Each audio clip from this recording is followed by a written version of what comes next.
Welcome to TOCHI Stories. Please don't forget to like, subscribe, and turn on post notification because it will mean the whole world to me. Now let's get right into the story. Brace yourself. The rain pelted the windshield like 1,000 tiny needles as Amarachi clutched her seatbelt tighter, her voice barely audible over the angry roar of the engine. "Tobenna, please slow down," she said, panic creeping into her tone. "Let's talk about this at home, not like this." But her husband wasn't listening. His hands gripped the steering wheel tighter, his brows furrowed with rage as he hissed through clenched teeth. "You embarrassed me, Amarachi. In front of my friends. What gives you the right to talk down on me about money?" Moments earlier, they had left a party where Amarachi had privately confronted him for flaunting borrowed designer clothes and trying to donate millions they didn't have. He saw her correction as an insult, a bruise to his ego. Now he was taking it out on the road, weaving recklessly through traffic. Amarachi, her voice trembling, tried again to reach him. "You lost your job 3 months ago, Tobenna. I've been paying the bills alone, don't you see that?" Her words only fanned the flames. With a sharp twist of the steering wheel and a scream of tires, the car veered off the road, slammed into a divider, and spun into darkness. Everything went silent except the sound of her scream, the crunch of metal, and the heavy shatter of glass slicing through the night. When Amarachi opened her eyes, she couldn't feel her legs. The pain in her head was deafening, but it was the eerie stillness from her waist down that sent true terror spiraling through her chest. Blood trickled down her forehead, blurring her vision as medics swarmed the wreckage. She turned her head, barely, searching for Tobenna. He was alive, already being helped from a car, limping slightly, shouting angrily at someone. But he didn't look back at her, not even once. The ambulance ride was a blur of sirens and darkness, interrupted by piercing stings of consciousness. At the hospital, tubes were shoved into her veins, machines beeped around her, and strange hands pressed cold metal against her spine. The words fractured vertebrae, spinal trauma, and temporary paralysis floated around her like thick smoke. But what hurt more than the diagnosis was Tobenna's absence. He never entered the room, not even to ask if she would live. Amarachi lay there, drifting in and out, unable to move, her heart clenching in a deeper agony than any physical pain. The man who once promised to love her in sickness and in health had walked away in her greatest hour of need. 3 days passed. On the 4th, Tobenna finally appeared in the hospital room, but not with flowers or affection. He stood at the doorway with crossed arms, eyes cold. "The doctors say you might not walk again," he said flatly. Amarachi nodded, swallowing the tears that burned behind her eyes. "They said with time and therapy I might improve." But he interrupted, scoffing. "You should have stayed quiet that night. If you hadn't embarrassed me, we wouldn't be here." His words hit her harder than the crash itself. In that moment, she realized something had broken in him, or perhaps it had always been broken, and she had just been too blinded by love to see it.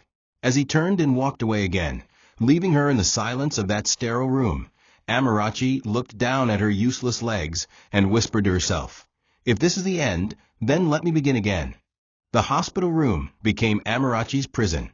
The once radiant and self-sufficient woman found herself needing help for everything, from bathing to eating, even using the toilet.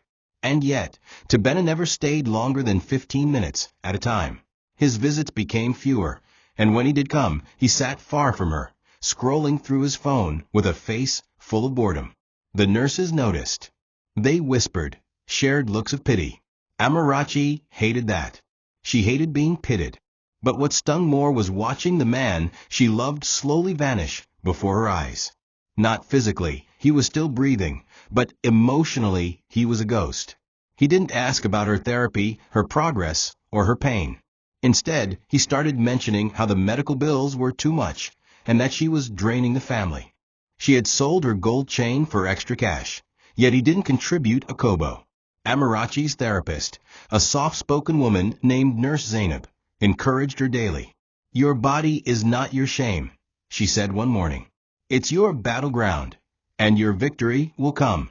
Those words became a mantra in Amarachi's mind. She clung to them as her world shrank into therapy sessions, hospital meals, and sleepless nights filled with silent tears. But at home, things were growing worse. Tobenna stopped answering her calls. When he did come to visit, his shirt smelled of foreign perfume, and his eyes darted with guilt. Amarachi asked gently, "Tobenna, is there someone else?" He replied without hesitation, "What does it matter? You can't even walk." The cruelty in that sentence shattered her. She didn't scream. She didn't slap him. She just nodded. It was then she realized love was not enough. He no longer saw her as a woman, just a burden. When she was discharged, Amarachi returned home to find it no longer felt like home. The house was colder. Tobenna had changed the locks to her study room, saying, "There's no need for your work laptop anymore." The helper girl had been fired. The fridge was empty. Tobenna sat in front of the TV every day, eating food he didn't cook, drinking beer, and laughing at reality shows. Amarachi struggled to will herself around the house. Each bump on the tile reminded her that she was no longer the woman who used to code software and run presentations in heels. One evening, as she tried to clean the dishes with shaky hands, she overheard him on the phone, laughing. "A beg, make she hear, that woman no be my wife again. She's just furniture now. Na Vanessa day make me smile these days." And just like that, Amarachi's heart broke all over again. The humiliation didn't stop at the insults. It deepened with every passive-aggressive command. "Don't touch my side of the bed," Tobenna said one night, pulling the sheets tightly. "You sweat too much these days." Amarachi, feeling the weight of her body and the weight of his rejection, quietly shifted her wheelchair to the edge of the room. Eventually, he stopped sleeping in the room entirely. She'd hear him laughing on late-night calls, whispering sweet nothings to Vanessa, the woman who now had the smile that once belonged to her. Amarachi began sleeping in the guest room. The nights were long and filled with whispers from a past, echoes of wedding vows, the way he once kissed her forehead after work, the little jokes they used to share. Now, she was invisible. An obstacle. A mistake. One morning, she caught him transferring money from their joint account into a private one. "I'm protecting what's mine," he said, unapologetically, "before you finish everything with hospital bills and your useless drugs." It was the first time Amarachi raised her voice since the accident. "You think I chose this? That I want to live like this? You crashed the car, Tobenna." But he only rolled his eyes and left the room. Her therapy became the only light in her day. Nurse Zainab visited twice a week, guiding her exercises, massaging her limbs, and urging her to believe again. "I don't want to believe anymore," Amarachi said one morning, tears streaming down her face as she failed to lift her leg an inch. "I'm tired of trying to matter to people who treat me like I don't exist." Zainab knelt beside her. "Then stop trying to matter to them. Start mattering to yourself." That night, Amarachi stared at her old laptop that Tobenna had forgotten to destroy. With shaking fingers, she powered it on, logged in, and began rewriting the only code that still worked, her own life. She started looking into remote software contracts, coding slowly, failing, trying again. She opened a secret email account, a secret bank account, a secret plan. And it was during one of these quiet coding nights that she received an unexpected knock at the door. A man stood there, dressed in a crisp black suit, holding a briefcase and a document envelope. "Good evening, ma'am," he said with a formal bow. "My name is Barrister Collins. I came from the United States in search of a woman named Amarachi, daughter of Evelyn Moore. You're the only match we've found so far." The silence was thunderous. Amarachi's mouth parted slightly. "You must be mistaken. My mother abandoned me. I have nothing." Collins looked her in the eye and gently placed a file on her table. "Madam, you may want to sit down for this. Your life is about to change." It started with lipstick stains on his shirt collars and a sudden change in cologne. Tobenna, who once came home late due to work deadlines, was now disappearing for entire weekends without explanation. Amarachi had her suspicions but tried, in vain, to hold on to a sliver of trust.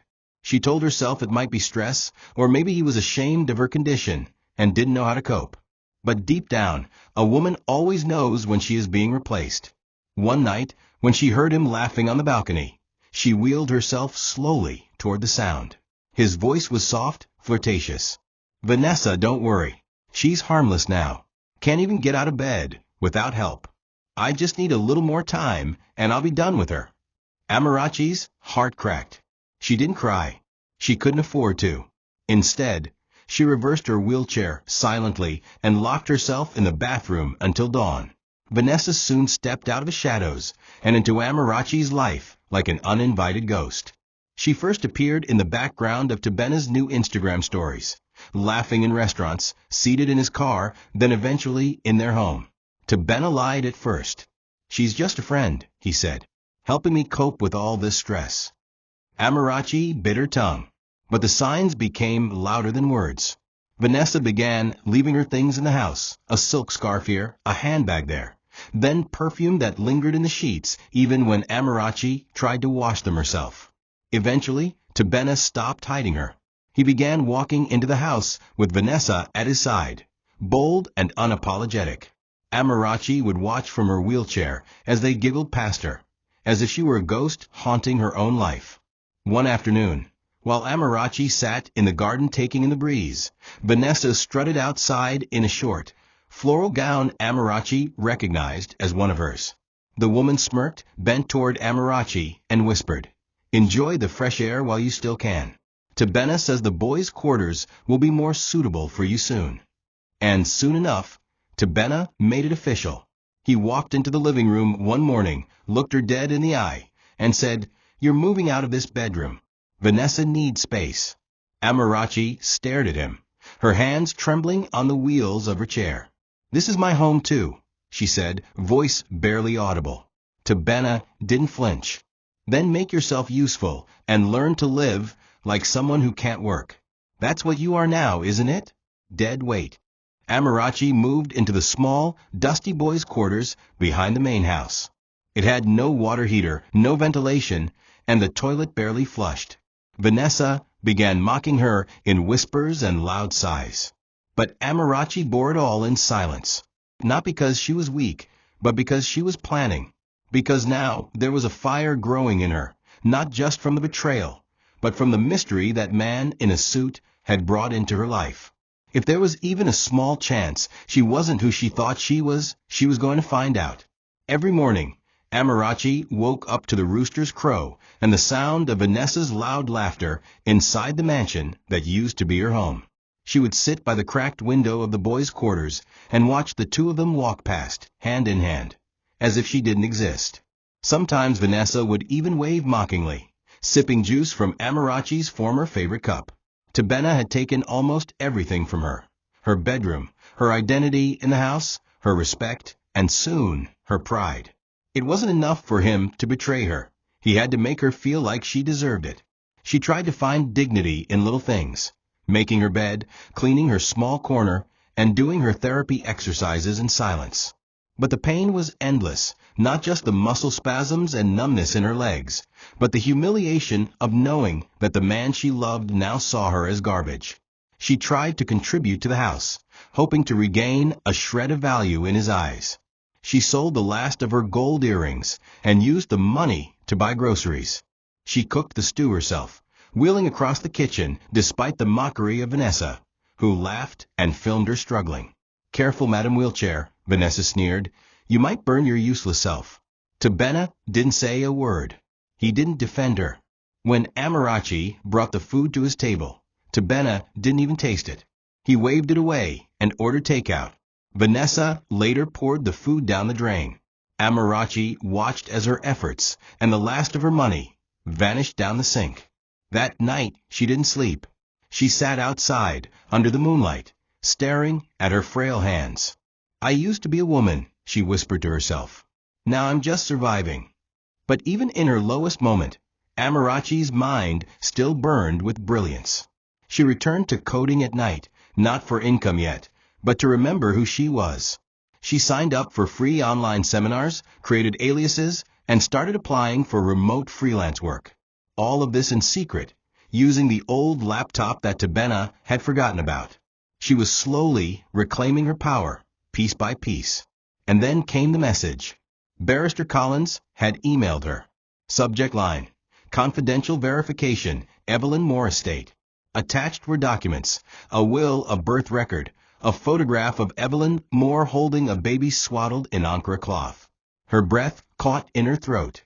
"This can't be me," she said aloud, trembling. But it was. The details matched. Mama Ifioma had lied. Or maybe protected her. But why? Amarachi printed the documents in secret and kept them under the mattress. She wasn't ready to confront anyone yet. Not Tobenna. Not Vanessa. Not even herself. But one thing had changed. She no longer believed she was poor. And that belief was all she needed. Barrister Collins arrived at Mama Ifioma's compound with quiet determination and a single photograph of Evelyn Moore's missing daughter. He had been to 5 states already, chasing every Amarachi that fit the age and birth timeline. But something told him this was the one. Mama Ifioma was initially cautious. "I don't know what you're looking for, Barrister, but my Amarachi is just an ordinary girl. She's suffered enough." But when Collins showed her the photograph, Mama Ifioma went still. Her hands trembled. "That cloth. I wrapped her in that cloth the day the midwife brought her to me." She took a long breath. "I was never supposed to tell. But maybe it's time." With trembling lips, she told him everything. Evelyn Moore had given birth during a short trip to Nigeria. Out of shame and pressure from her American family, she left the baby behind, with a trusted midwife who owed her a favor. That midwife, before dying of sickness, handed the child to Mama Ifioma, begging her to keep her safe and never speak of the wealthy woman who birthed her. Collins's hands tightened around his pen. "Does Amarachi know?" he asked. Mama Ifioma shook her head. "She thinks her real mother dumped her in the market. I never corrected her. I didn't want her to chase ghosts. And now look at her life. Her legs. Her marriage." Collins closed his notebook. "She has the right to know. Evelyn Moore didn't just leave behind a will. She left behind an empire. And Amarachi is the sole heir to it." Mama Ifioma broke down in tears, not from greed, but fear. "That man she married will destroy her if he finds out." "You don't know Tobenna." Collins nodded. "Then we'll be careful. I'll approach her quietly, alone. I'll collect DNA without his knowledge. But she must know the truth. The world she belongs to is waiting." Mama Ifioma gave him Amarachi's current address with shaking hands, silently praying that the truth would not come too late. That evening, Amarachi opened her door to the suited man who bore the weight of an entirely different destiny. Barrister Collins greeted her with courtesy and asked to sit.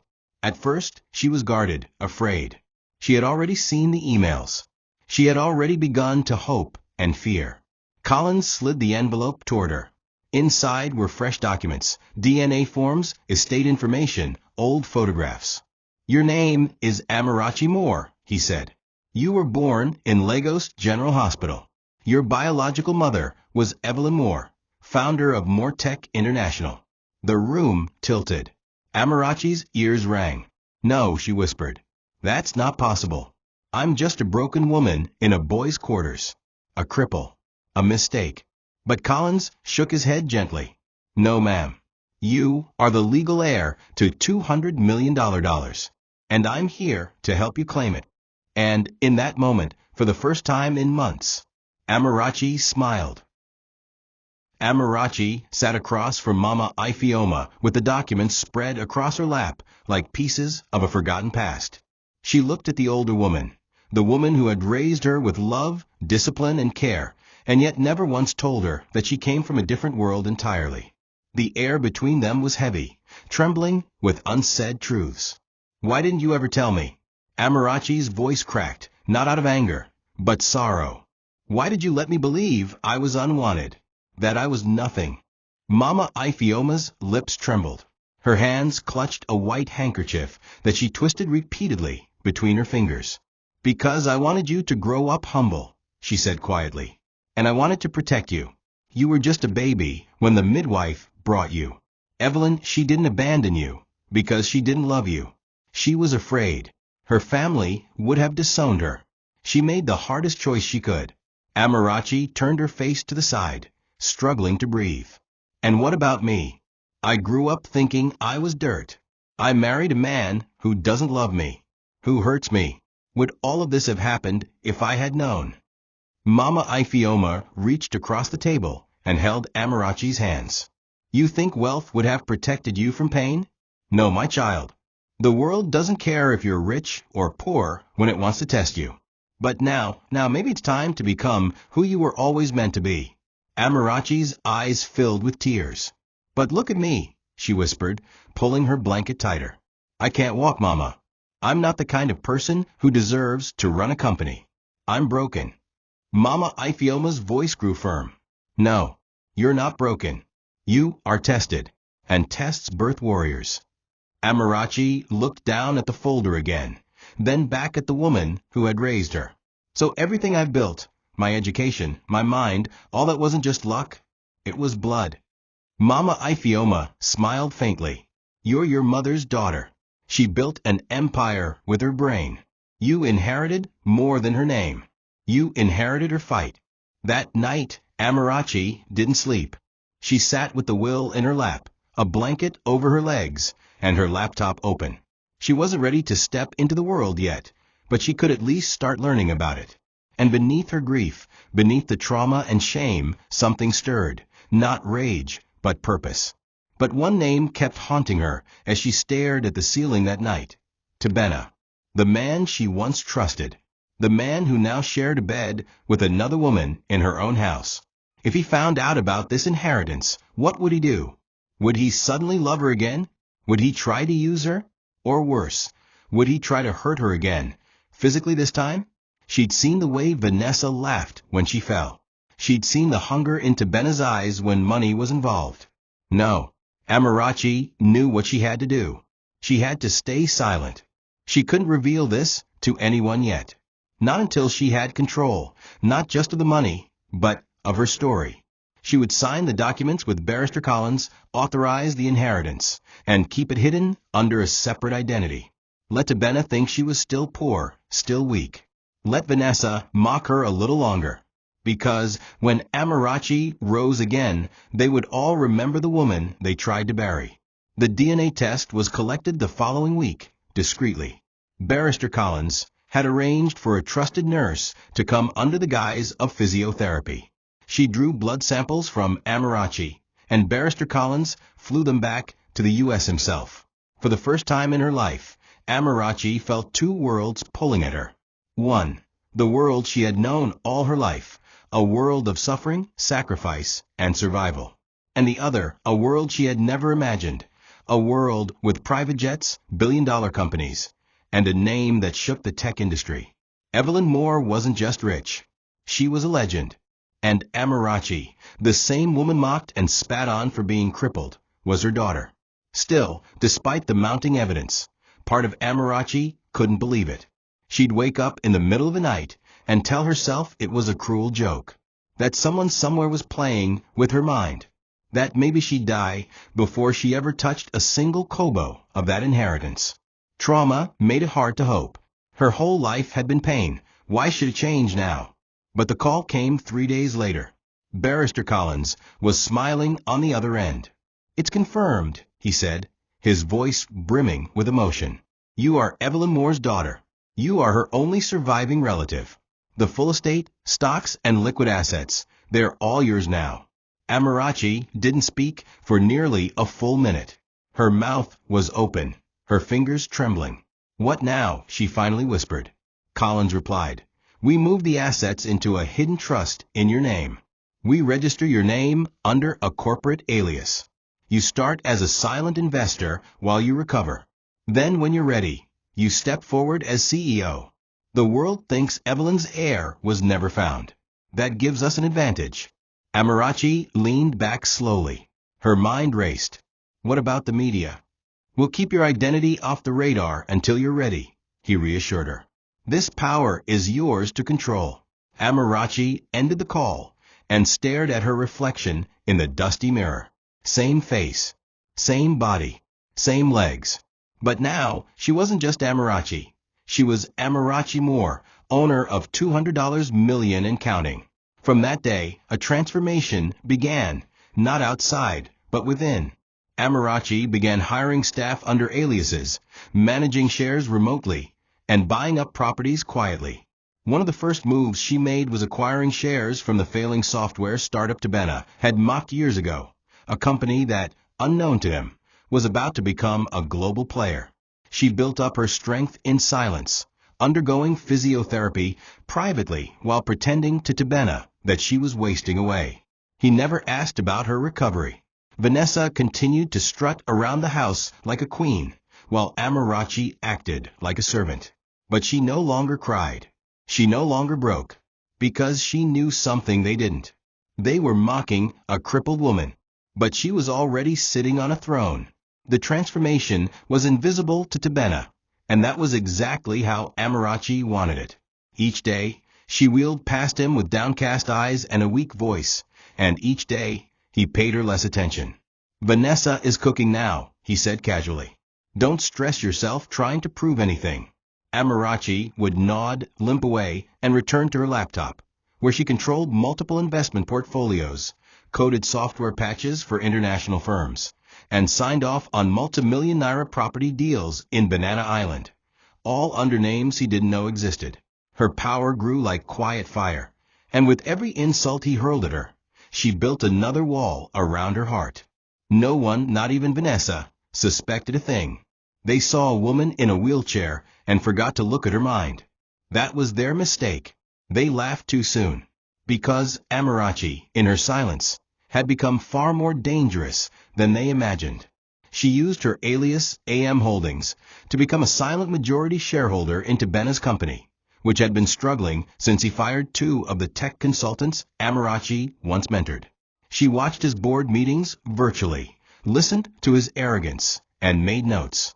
She had also bought a controlling share in the very estate agency that managed the house he was living in, her house. But she didn't evict him. Not yet. No. Amarachi wanted him to dig himself deeper. She wanted to see how far his cruelty could stretch, how easily he could be manipulated by greed and lust. It wasn't revenge she was after. It was justice.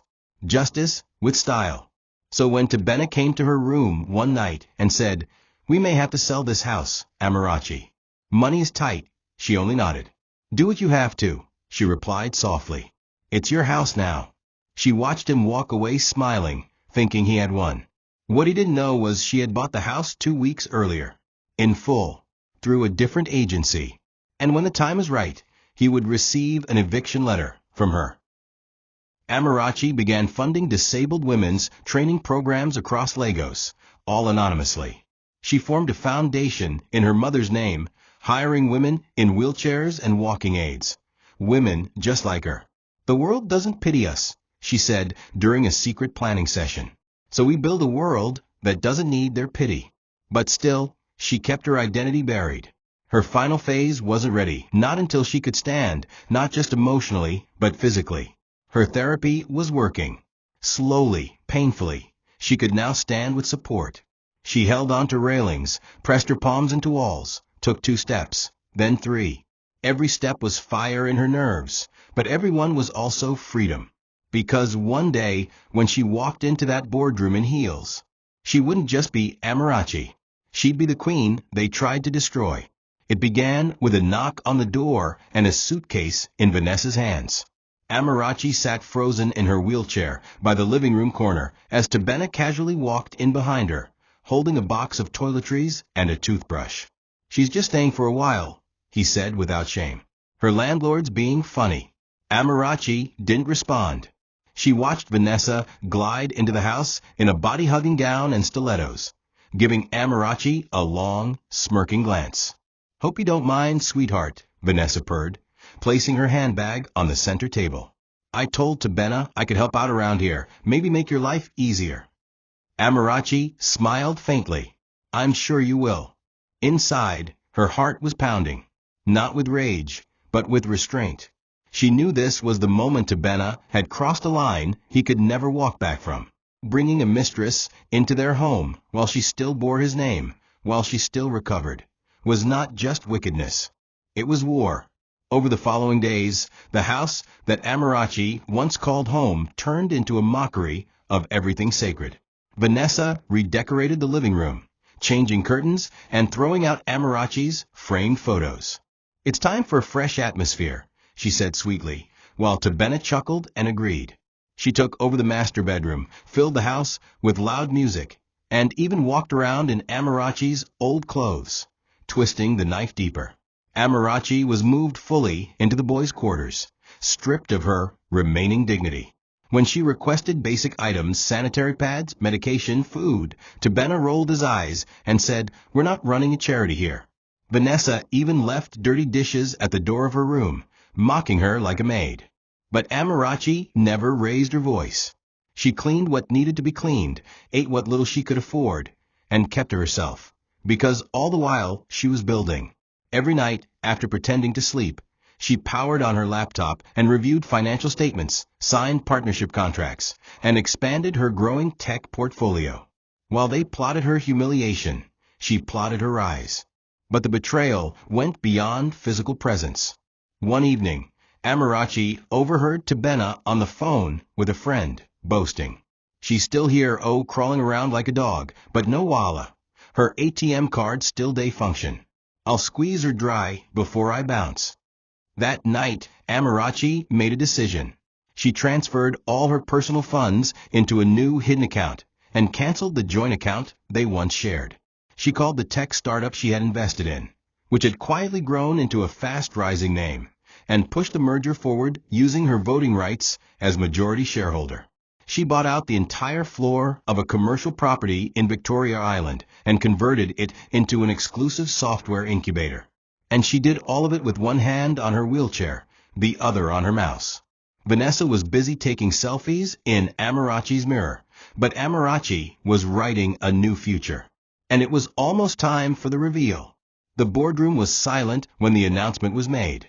Tobenna sat at the head of the table, confident as ever, ready to discuss potential investors who could bail his declining company out of a financial drought. What he didn't expect was the head of the board to clear his throat and say, "We've received an offer. A new investor, anonymous but credible, has acquired 48% of company shares in just 3 weeks." Tobenna's brows furrowed. "Anonymous? From where?" The man nodded. "Through a firm registered as AM Holdings. They've expressed interest in becoming the majority shareholder. We will be voting on it in the next board meeting." Tobenna laughed in disbelief. "That's impossible. I know every tech investor in this space." But the laughter didn't reach his eyes. He felt a strange chill in his spine. Someone was playing a bigger game. And they were playing it well. Back at home, Amarachi received the encrypted confirmation email. Voting rights acquired. Board meeting scheduled. Confirmation pending. She closed her laptop and inhaled deeply. Her therapy had progressed. She could now walk, slowly, with a walking stick. Each step was like fire under her skin, but she welcomed the pain. Pain meant strength. Pain meant healing. As Vanessa danced around the house in one of Amarachi's old wedding gowns, Amarachi quietly scheduled her first public appearance as a private sponsor of a software competition for female tech developers. She didn't attend in person, not yet, but the event was a success. Her name, or rather, the name AM Foundation, began to ring in elite tech circles. She was building not just wealth, but reputation. She even began recruiting women who had suffered from physical disability, domestic abuse, and professional sabotage. Women just like her. They didn't know who their benefactor was yet, but Amarachi was quietly changing lives. Meanwhile, Tobenna's desperation grew. His company's finances were leaking, investors were pulling out, and rumors were circulating. "Whoever this AM Holdings is," he said to a friend, "they're coming for my head." At night, he still slept beside Vanessa, who remained oblivious. But Amarachi had begun receiving invitations from media outlets. The Evelyn Moore inheritance had begun to whisper its way through American circles. But she still chose silence. Not because she was scared, because she wanted them to laugh a little longer. She wanted the world to see just how deeply people could destroy the ones they think are powerless, only to bow before them when the tables turned. The day was coming. Amarachi could feel it in her bones. The time for whispers was almost over. Soon she would speak, and the world would listen. Tobenna, now desperate to save face and salvage his declining status, organized a glamorous tech fundraiser, hoping to attract sponsors who could restore his tarnished company image. He rented an upscale venue in Lekki, invited media houses, and called in old favors to impress the few remaining board members who hadn't yet voted him out. He hired a PR team, made a glossy brochure, and even arranged for Vanessa to perform a poorly rehearsed spoken-word performance in honor of women in tech, a performance that mocked rather than celebrated. What Tobenna didn't know was that Amarachi had already infiltrated the entire event. Her name wasn't on the guest list, but her signature was written all over the guest envelopes, the wine sponsorship, the catering, and most importantly, the anonymous headline donor, who pledged 200 million Nigerian nairas to the fundraiser, all through her shell company. Tobenna walked across the stage that evening beaming with pride, never knowing that every light above him was paid for by the woman he had tossed into a back room like garbage. Amarachi didn't attend the event as herself. She dressed in a modest gold gown, wore a lace veil that obscured her face, and sat quietly in the last row, a guest of her own empire. She watched as Tobenna made grand speeches about empowering women, as Vanessa posed for photographs beside banners emblazoned with Tech Queen's Nigeria. The irony didn't hurt her anymore. In fact, it fueled her. Because every step he took across that marble floor, every glass of champagne he toasted which she paid for. The audience clapped as Tobenna announced, and thanks to a mysterious but generous donor, AM Holdings, we are proud to announce the launch of our new female tech fellowship. Women will finally have a place in our world. Amarachi chuckled softly. She leaned toward her assistant, whispered, "They already do. We're just quiet about it." Later that night, she slipped away from the event before anyone noticed her. The press raved about Tobenna's comeback. Vanessa basked in temporary spotlight. But the next morning, while sipping tea in the boys' quarters, Amarachi received a call from Barrister Collins. The votes came in. "You now own 51% of the company. The board has called for Tobenna's removal." She didn't cry. She didn't scream. She simply nodded.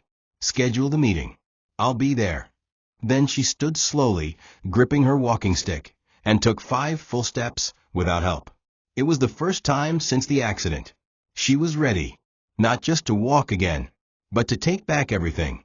The first time Amarachi stood without assistance. Her legs buckled beneath her like wilted branches. Her breath came in sharp gasps, sweat lining her brows. But she refused to fall. Nurse Zainab was by her side, eyes wide with awe. "You're doing it," she whispered. "You're really doing it." Amarachi closed her eyes and tightened her grip on the parallel bars in the home therapy room she had secretly built with her own funds. It had taken months of excruciating effort, muscle reactivation therapy, nerve stimulation, painful stretches, and more tears than she would ever admit to. But each session, no matter how difficult, made her stronger. She would fall, but she would always rise. Her legs, once lifeless, now trembled with possibility. And in those trembles, she found hope. She no longer imagined herself as broken. She saw herself as a field being plowed, torn open, yes, but only to grow something stronger. Amarachi kept her progress hidden from Tobenna and Vanessa. While they believed she still spent her days moping and crawling, she was taking measured steps in a hidden room built beside the boys' quarters. Her assistant Nkechi, a loyal woman she had quietly hired, helped her dress and undress for each session, took videos of her improvement, and kept her health documents secure. "Soon, madam," Nkechi would say, "you'll walk right into their lies and burn them to the ground." Amarachi never replied to that. She wasn't interested in petty vengeance. She had learned the art of silence, and silence carried power. Instead of reacting emotionally, she invested more. Her foundation had now sponsored 20 disabled women through full training programs, some of whom were already hired into tech companies Amarachi had secretly acquired. She wasn't just healing for herself anymore. She was healing for others like her. She was creating a path, where no one had built one before. One afternoon, after successfully walking 20 paces without falling, Amarachi stood before a full-length mirror. She wore a fitted black gown that hugged her curves and fell just above her ankles. Her face was radiant, her hair in an elegant low bun. She no longer looked like the woman Tobenna had mocked, the one Vanessa had insulted. She looked like a queen. Still, she kept her cane in hand, not as a weakness, but as a reminder of her strength. She took a photo of herself and saved it in a private folder titled, "The Day Before Everything Changed." Because tomorrow she would no longer need to hide. Tomorrow, the boardroom would meet. And she would walk in, not just on her feet, but on her own terms. Vanessa's jealousy began to simmer the moment she noticed Amarachi humming softly while folding her laundry. The same woman who used to sit in silence, curled in grief, now moved with calm defiance. Vanessa, who had grown confident in her reign as queen of the house, now felt threatened by something she couldn't understand. Amarachi's peace. "Why are you smiling all the time?" she spat one morning. "You think your pity games are working?" Amarachi didn't reply. She simply continued peeling the yam she had decided to cook for herself. That silence infuriated Vanessa more than any insult would have. She stepped closer, grabbed the plate Amarachi was using, and flung it to the ground. "I asked you a question." Amarachi slowly looked up, her expression still composed. "You're not worth my anger," she said. "And this house won't be yours for long." Vanessa's eyes widened. "What did you say?" Before Amarachi could respond, Vanessa slapped her across the face. The sound echoed through the walls like a thunderclap. Amarachi staggered slightly, held onto the table, but didn't fall. Her cheek burned, but she didn't raise her voice. Tobenna, who had just walked in, paused at the door and witnessed the entire scene. Instead of defending Amarachi, he chuckled. "Serves you right. You think because you're limping around like a shadow, anyone owes you respect." Vanessa laughed and threw another jab. "Crippled beggar. The only reason you're even alive is because we let you stay." Amarachi didn't respond. She walked slowly to her room, locked the door, and let the sting of the slap settle, not in her skin, but in her memory. It would be the last time either of them would ever touch her again. That evening, she sat on her bed and wrote a final checklist. Everything was in place. The board meeting was scheduled, the shareholders notified, the legal documents signed. Tomorrow wasn't just a meeting. It was a coronation. As Amarachi prepared for bed, she whispered a prayer under her breath. Not a prayer for vengeance, but a prayer for clarity. She prayed that when the moment came, she would not lose her composure. She didn't want to humiliate them. She wanted to rise so high that their insults would never reach her again. She dressed in a royal blue wrapper and laid out the cream-colored suit she would wear the next morning. She touched the fabric reverently, not because of its price, but because of what it represented. Strength, triumph, identity. "Tomorrow," she said softly to herself, "they'll finally see me." But the truth was, they wouldn't just see her. They would kneel. The boardroom at Technova Incorporated was buzzing with tension. All 12 board members were seated, waiting for the mysterious investor who had bought up controlling shares and forced the emergency meeting. Tobenna walked in confidently, still unaware of the storm about to hit. He smiled at the chairman and gave Vanessa, seated at the far corner, a wink. "It's probably one of those rich Indian kids," he muttered. "Someone trying to make a name for themselves." The chairman cleared his throat and stood. "We thank you all for being here. As you know, a new investor has crossed the 50% threshold and requested this gathering. They've expressed interest in restructuring the leadership of this company." Tobenna's face darkened. "Excuse me? Restructuring?" Before he could argue further, the doors opened. All eyes turned. Amarachi entered, walking slowly but gracefully, her cane tapping against the marble floor like a judge's gavel. She wore a fitted ivory suit, her hair neatly tied back, lips painted a calm shade of burgundy. Her entrance was silent, but every breath in the room caught. The silence became deafening. Tobenna shot to his feet, his mouth open in disbelief. "Amarachi," he gasped. Vanessa's mouth fell open as well, her fork dropping onto her plate. Amarachi took the center seat, adjusted her folder, and looked around the room. "Good morning, gentlemen," she said, her voice calm but laced with steel. "My name is Amarachi Moore, and as of this morning, I am the majority shareholder of Technova Incorporated." Gasps rippled through the room. Amarachi continued, "And I am here to remove Tobenna Ease as CEO effective immediately." Tobenna stood frozen. "This is a joke. This is some kind of joke," he shouted. "She's lying. She's just a crippled." "Sit down," the chairman barked. "She's telling the truth." He turned to Amarachi and bowed slightly. "We reviewed the documents. Everything is in order." Amarachi slid a file across the table. "These are the acquisitions. Every transaction legally approved. Every shareholder vote documented. You ignored the signs, Tobenna. And now you're out." Tobenna's knees buckled as he sank into his seat. Vanessa looked like she wanted to vanish. Amarachi looked at them one by one, not with revenge, but with the grace of a woman who had risen from the ashes. "You tried to bury me," she said softly, "but I was soil. And soil doesn't die, it grows empires." The boardroom erupted in applause. And as Amarachi signed the final document removing Tobenna from the board, her fingers didn't tremble. Because she was no longer the woman they broke. She was the throne they feared. The sun shone brighter than usual as Amarachi exited the boardroom, her heels clicking confidently across the marble floor. Every step echoed triumph, not just over Tobenna, but over the version of herself that once doubted she would ever rise again. Outside, a black SUV with tinted glass was waiting for her. Her assistant, Nkechi, opened the door and bowed slightly. "Congratulations, Madam CEO," she said with a grin. Amarachi smiled, removed her heels carefully, and leaned back into the seat, letting the magnitude of what she'd done begin to settle in. For the first time in over a year, she felt like she could breathe. The world that once crushed her beneath the weight of disability, humiliation, and betrayal now bowed to her will. But it wasn't just about titles or wealth, it was about identity. She had reclaimed herself. Back at the house, the silence that met Tobenna and Vanessa was unbearable. Vanessa paced the living room muttering, "There's no way this is real. That cripple can't just walk in and—" "She's not crippled," Tobenna snapped, collapsing onto the couch. His face was pale, his hands trembling. "She's not even Amarachi anymore. She's someone else.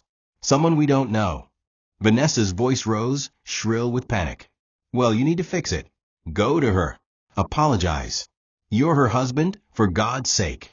"I was her husband," Tobenna said quietly, his voice heavy with defeat. "Now I'm just a fool who mocked a queen." For the first time, he saw the full weight of what he had thrown away. Not just a woman, but a legacy. She had begged him to love her, to see her worth even when she couldn't walk.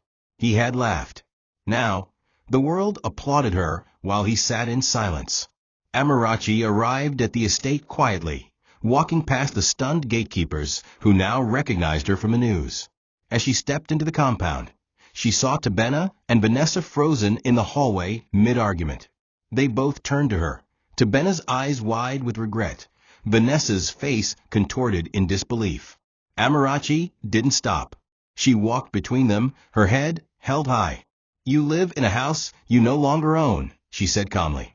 "You sleep on a bed that belongs to someone else. The foundation is mine. The roof is mine. And the ground you stand on is mine." Vanessa moved to speak, but Amarachi raised a hand. "I don't want your apologies. I want your exit. You have 7 days to vacate the property." Tobenna fell to his knees. "Amarachi, please. We can talk about this."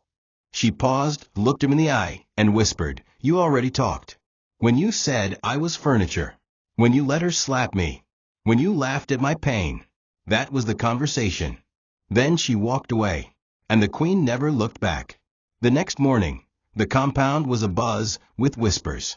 Staff who had once ignored Amarachi now greeted her with deep bows and nervous stammers. Cleaners, drivers, even the gatekeeper who once refused her water rushed to open doors and lower their gaze. On the front gate, A bold letter in red ink was nailed to the wall. Notice of eviction, effective in 7 days. Property acquired by AM Holdings. Tobenna stared at it for hours, unable to process how fast his life had unraveled. Vanessa was furious. "You're not going to take this lying down, are you?" she snapped, pacing in her floral robe. "She can't just kick us out like this." Tobenna slumped on the couch. "It's not her house anymore," he muttered. "It's her empire." Vanessa screamed, picked up a vase, and hurled it at the wall. "I gave up everything to be with you, and you let a cripple take everything from us." Tobenna looked up slowly. "She's not crippled. She was never crippled. We just couldn't see her crown." Amarachi remained silent throughout the chaos. She spent her days coordinating the restructuring of Technova, launching 2 new mentorship programs through her foundation, and finalizing the hiring of a new executive team made up almost entirely of women, including several disabled professionals. She didn't answer Tobenna's calls. She didn't acknowledge Vanessa's screaming at the gate. Instead, she called her lawyer and ordered a formal eviction procedure, with full legal coverage and a public announcement ready to drop on her terms. "No drama," she told her assistant. "Let the law speak for me. Let the silence humiliate them better than I ever could."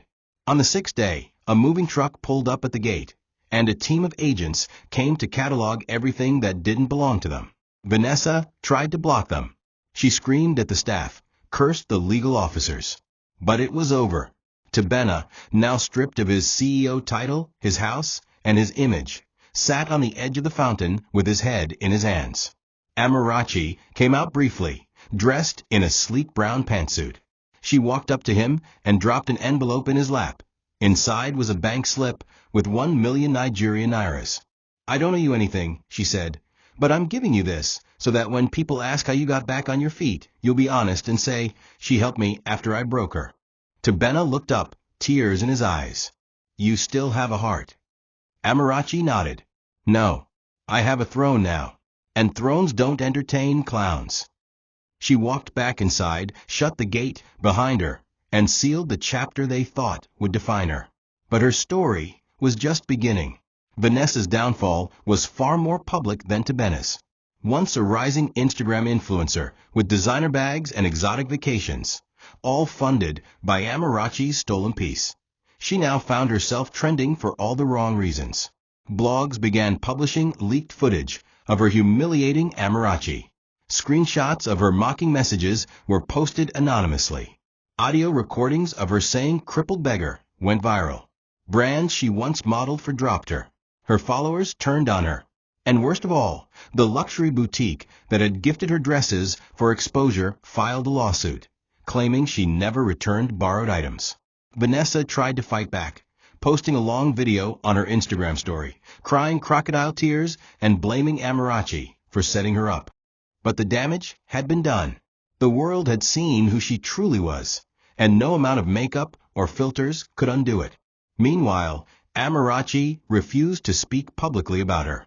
When journalists asked about Vanessa or Tobenna, she simply smiled and said, "Some things are best left in the past."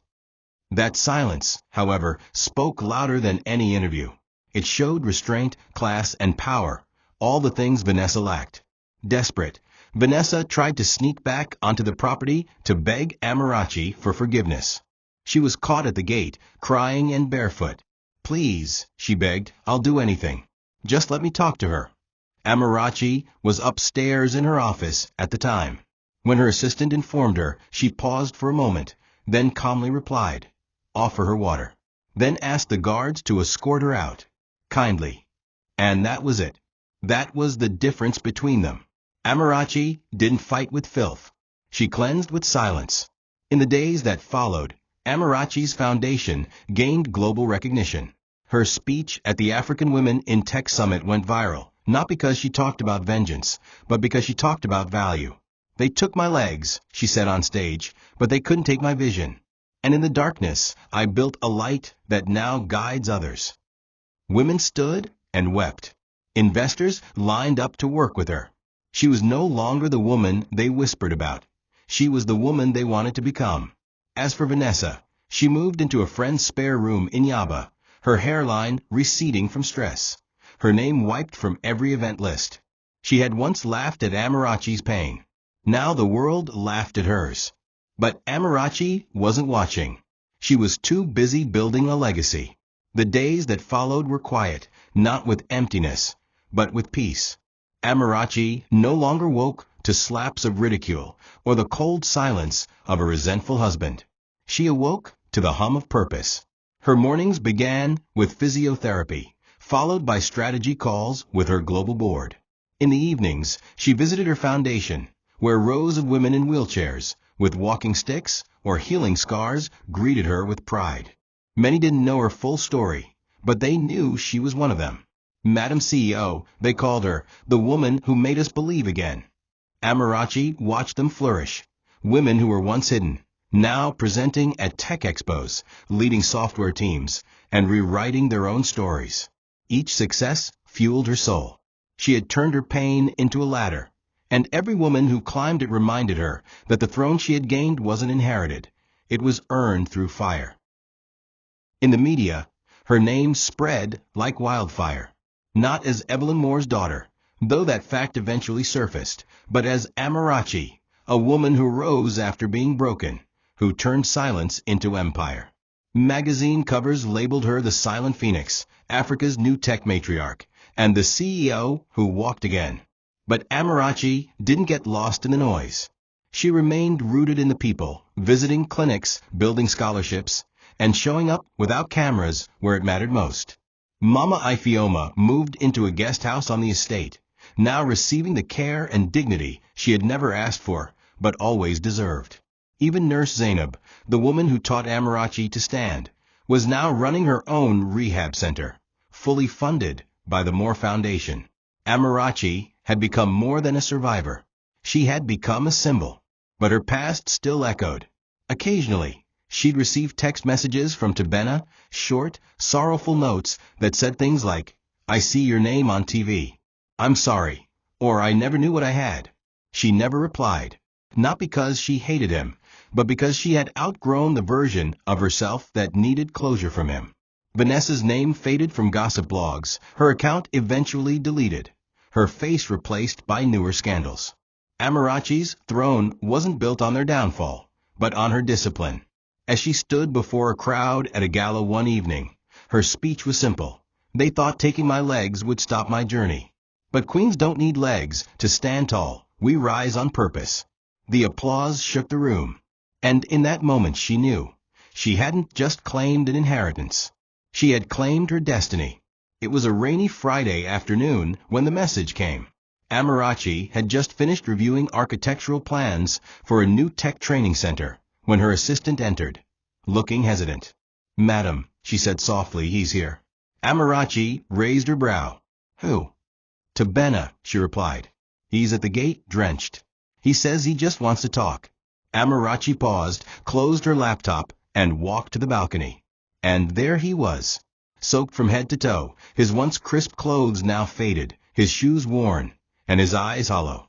He looked up and saw her, and for a moment, the weight of everything they once shared settled between them. The wedding vows, the dreams, the betrayal, the cruelty. He raised a hand in silent plea. Amarachi signaled to let him in, not as a guest, but as a ghost from another life. They sat in the garden, under the shade of a canopy. Tobenna sipped the tea she offered with trembling hands. "I lost everything," he said quietly. "The company, my friends, even Vanessa. She left me when the money ran dry.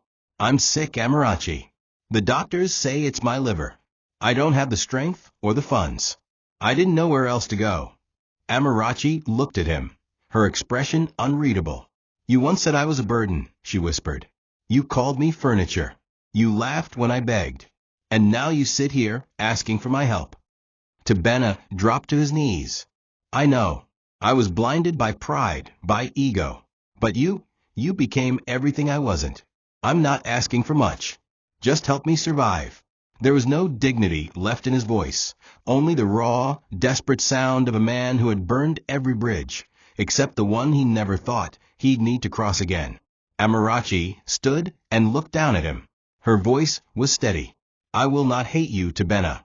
I don't even pity you. But I will not carry your consequences for you. She paused. You once said I ruined your life. Now you carry the weight of your own choices. She turned to leave, but then stopped and added, there's a free medical outreach center 5 streets from here, started by a foundation for men like you. Tell them you were referred by A.M. Moore. She walked away slowly, cane in hand, each step echoing not revenge, but closure. Tobenna wept silently in the garden, not just from sickness, but from the bitter taste of realization. The woman he abandoned when she couldn't walk now owned the road he had to crawl through. Thank you for watching this video. What did you learn from this story? Drop it in the comments. Please make sure you like, comment, and subscribe to my YouTube channel TOCHI Stories for more.